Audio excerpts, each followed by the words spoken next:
What is the most attractive language a man can speak? The motherfucking truth.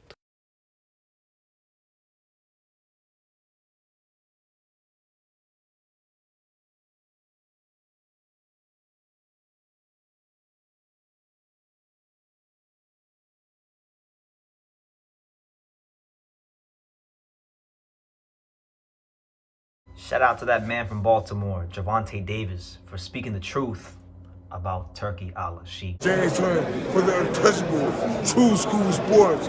Let's go, baby. Bow! Be careful what you wish for because it can become a reality. Yeah. The untouchable, true school sports empire. And y'all know the rest, man. Listen, that man Gervonta Davis woke up today and he just chose violence. Or you know what, better yet, I don't think he chose violence. I think Gervonta Davis, he decided that on this particular day that he was going to speak the truth. Because look, before I even get into what I think about what he said about Turki Alalshikh, let me say this. Two things can be true. It is possible for Gervonta Davis to be out here carefully picking opposition to make the most money possible. Like I think the Lamont Roach fight is a ridiculous cherry pick. That's what I believe. And I know all about Lamont Roach. He's a good fighter at 130. I don't think he has anything for Gervonta Davis at 135. That's why I think they picked him. So I want to get that out the way. I'm not no Gervonta Davis fanboy. I do like Gervonta Davis. I'm a fan. But yeah, two things can be true. It is possible for Gervonta Davis to be in a fight that is a straight mismatch, right? And it is also possible for Gervonta Davis to be telling the truth about Turki Alalshikh. So what kind of truth am I referring to? Because he had a whole series of tweets. So let's try to unpack it and let's break it down piece by piece, brick by brick, right? So Matchroom Boxing posted a picture of everyone that was there at the recent Ring Magazine awards ceremony. And you know, a lot of the fighters that were in boxing were there, but the recurring theme I seem to notice is that, you know, the majority of the fighters were Riyadh seasoned Turki Alalshikh affiliated fighters, and if it wasn't people like that, then it was people that Turki had a vested interest in to make money with. You know, like Canelo Alvarez is not a Turki fighter, but we know that there's a potential Terrence Crawford mega fight on the table, so Canelo was there, you know, and vice versa. Ryan Garcia is not a Turki Alalshikh fighter, but he's got a vested interest in him, just like with Devin Haney. He has a vested interest in making a fight with those two in the rematch for his country. So it's either you were a Turki Alalshikh affiliated fighter, or you're a fighter that has potential value to him, right? And that's why you were there. But if you're doing a boxing award show for your magazine that you just purchased, Ring Magazine, don't you think that every fighter in boxing that was nominated for an award should be there? I think so. And like, for example, Gervonta Davis was one of the fighters that was not there at the awards ceremony. Angelo Leo, who was good friend of the channel, who was nominated for 3 awards for knockout of the year, for comeback fighter of the year, and for upset of the year. He was nominated for 3 awards. You know, 2 division champion, not invited. And Angelo don't talk trash about nobody. All right, so he should have been there. No invite. And I got the confirmation from himself. Like, nobody ever contacted him about going to the Ring Magazine Awards ceremony, even though he was nominated for 3 awards. Masamichi Ibuki, he was nominated for Comeback Fighter of the Year. Just recently won the IBF title at light flyweight from Japan. You know, no. So my thing is, if you're gonna do an award show, you should have all the boxing there, especially fighters who are nominated for the award. It is not good to have fighters that are nominated for the awards for your magazine and they're not invited to the awards. If you're gonna have a boxing awards ceremony, all the boxing should be included. So he has a point, you know, he has a point. So yeah, but he said, and I quote, why didn't they invite everybody, but they invited people that they deal with? Fuck out of here. Stop dick eating. Look at the little rat thinking he came up on something. Now tell them to fight each other since they have a heavy roster, right? So, you know, and by the way, Tank, just being fair, there's a big card on February 22nd. A lot of the guys in that picture are going to fight each other. So there's that. Then someone tweeted Tank, pretty much telling Tank that he's mad that fighters are moving on without him, and that you know, he's mad that their careers aren't waiting on him. And then Tank said, Tank told the truth on this. He told the truth. He said, and I quote, "They have to go over there to make money and still do.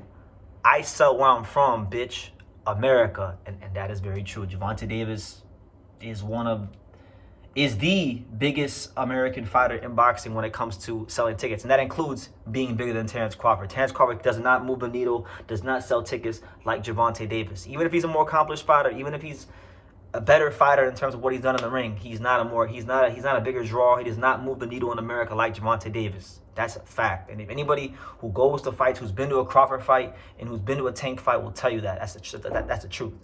So there's that. And then the last point Tank made, he said, and I quote, "They want to act like this guy's good for boxing when he's not good at shit. If so, why is he not building people where he's from? This guy knows shit about boxing at all. And this is who people are turning to. All you guys are dick eaters." So there you go. So Gervonta Davis letting you guys know how he feels. And truth be told, like, look, you don't gotta like Tank, and what he said was very, very direct and disrespectful. But there's a lot of truth in what he's saying. Like, if Turkey was so great, right? Why haven't we seen? I mean, I've seen like there's been like this one Saudi Arabian guy that had on the card, but why is Turki Alalshikh not building any high level Saudi Arabian fighters? Because there aren't any high level Saudi Arabian fighters. He has to rely on American talent and British talent and talent from other countries because there is no boxing in Saudi Arabia, like no high level boxing to speak of, at least, right? So yeah, and I've listened to Turki talk about boxing, like he definitely has surface level knowledge of boxing. I think he definitely is a fan of boxing, but like he was trying to make Terrence Crawford versus Dave Benavidez. That was a real thing. Benavidez confirmed it in an interview. So yeah, like if you're trying to make Terrence Crawford versus Dave Benavidez, how much boxing do you really know? Like, come on, what are we doing? And it's funny, right? Because I know as I'm saying all this and as I'm agreeing with Tank, because I do agree with a lot what he's saying. I do think Turki does do, like, I'm not saying Turki's all bad, but I don't think he's a savior of boxing either. There's no, like, no, he's made some good fights. He still has some flaws like anybody else in life. And I think that you should look at Turki Alalshikh as a person. You shouldn't put him on this pedestal. You shouldn't put any promoter on a pedestal. They're all capable of human error. He's got good ideas. He's got some not so good ideas. He's got ways that he's helping boxers and whatnot. And he's got some ways that I think he's really hurting boxing long term. That's the truth is always somewhere in the middle. Nobody's ever really as good as you think, and nobody's really ever as bad as you think. Oftentimes in life, the truth always lies normally somewhere in the middle. Now, what's funny is a lot of boxing fans may be upset at Tank, and they may be upset at me for agreeing with Tank, right? But the funny thing is like I think boxing fans are the only fans that like Turki Alalshikh, honestly, because people that are fans of other sports don't like Turki Alalshikh. Like for example, like in wrestling, they just announced recently that the Royal Rumble, I believe, is going to be in Saudi Arabia. In WWE fans are in the comment sections of all these announcements on Twitter, just frying Turki Alalshikh and talking about how terrible this is. Same thing goes for like tennis or even with like golf. Tennis fans, golf fans, they're like we are the only fans in sports that like Turki Alalshikh in Saudi Arabia. I want you guys to know that, and I want you guys to know that these cards that he's putting on. I'm not saying like a lot of these cards are good. Like I'm enjoying them. It's giving me a lot to talk about. So that's the biggest positive about it all. But truth be told, it's like, what is Turki Alalshikh really doing to bring boxing to the mainstream? Like, because I've heard many people in the boxing industry, like earlier today I was listening to Rick Laser on one of these channels today, and he was talking about how the Saudi Arabian government can just print money, right? And so they would never run out of money.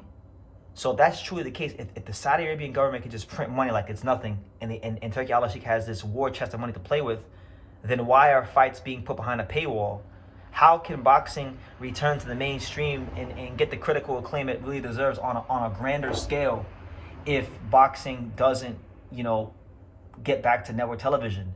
If you're putting these, because mind you, like Gervonta Davis, he's a big name in America. You could put him on maybe not this pay-per-view, not this pay-per-view with Lamar Roach, but let's say like Tank versus Shakur, or Tank versus Ryan, these kind of fights with big names. He would sell against those fighters, right? but better be at Bivol or these kind of fights that Turkey's been putting on pay-per-view, which aren't expense pay-per-views, but they're not with established pay-per-view names.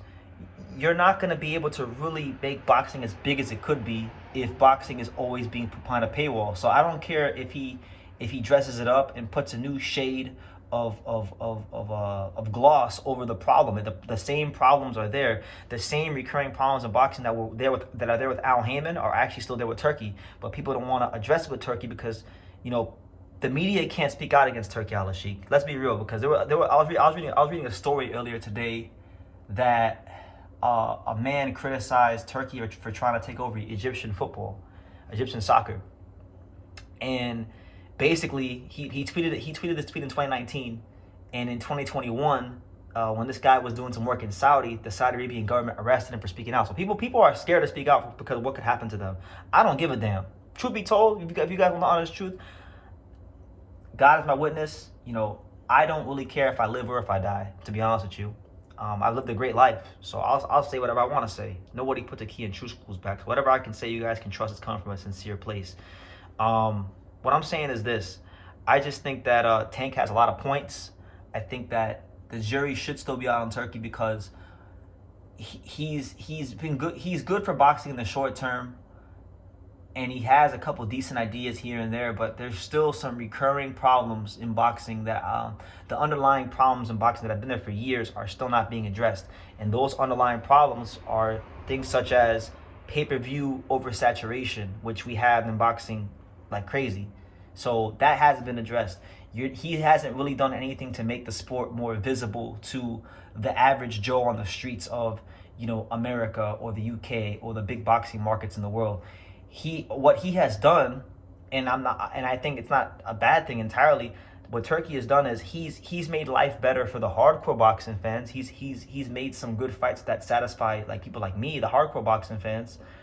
But he's not really doing anything to make boxing as big as it could be. And my thing is, I'm always being told that Saudi has unlimited resources. So if they have unlimited resources and money is not an issue, then there should not be one fight that ever goes beyond on a paywall. There should be no pay-per-view fights, because if Saudi has unlimited resources to fund whatever it is they want to fund, then pay-per-view should not be an option. So I agree with pretty much everything that Gervonta Davis is saying. One thing about Tank is from the trenches. He's from the hood, he's really went through real shit in his life, being from the most grimiest parts of Baltimore. So when you go through the kind of trauma Tank goes through, and I've gone through trauma in my life, not as bad as Tank, but you're not really afraid of saying anything because you've seen crazy things happen. So you're not really afraid to say things that are the truth. And I agree with him. If Turkey was the savior of boxing, if he's so great, then why isn't he building anybody up from Saudi Arabia? Why are there no Saudi Arabian top upper echelon boxers? And the reality is this: as great as Teofimo Lopez and Devin and Shakur and even Orion might be. Maybe not Ryan. Ryan doesn't have to go to Saudi. He is going over there to go there. He sells on his own. But like Teofimo, Shakur, Devin, them guys don't sell in the States. So they got to go to Saudi. So he's right about that. Whether you like it or not, Tank is telling the truth about that. And yeah, and my thing is, again, if you're gonna have an award show that's supposed to showcase how great the sport of boxing is, then anybody that's nominated for an award by Ring Magazine should be invited to the damn award ceremony. And I can name you three right now. I know Tank was not invited because he was not there. Masamichi Ibuki from Japan, he wasn't there, so he wasn't invited. And I know personally, because I was talking to Enzo Leo on Instagram, because he's my friend, through during the awards. We were talking back and forth, and he was telling me that he had no idea, he never got an invite, nobody ever contacted him, and he was nominated for 3 awards. So that's not a good look for Ring Magazine, honestly. And I'm not saying we can all make mistakes. They can get better. I'm saying this so they can get better. If you're gonna have fighters rewarded or nominated for awards, make sure all the fighters get an invite, so that all of the great fighters in boxing can be included, not just Turki Alalshikh and Riyadh seasoned fighters, not just fighters that serve the purpose of helping prop up Saudi. No, all of boxing. Because what it makes me think is that Turkey don't give a fuck about boxing.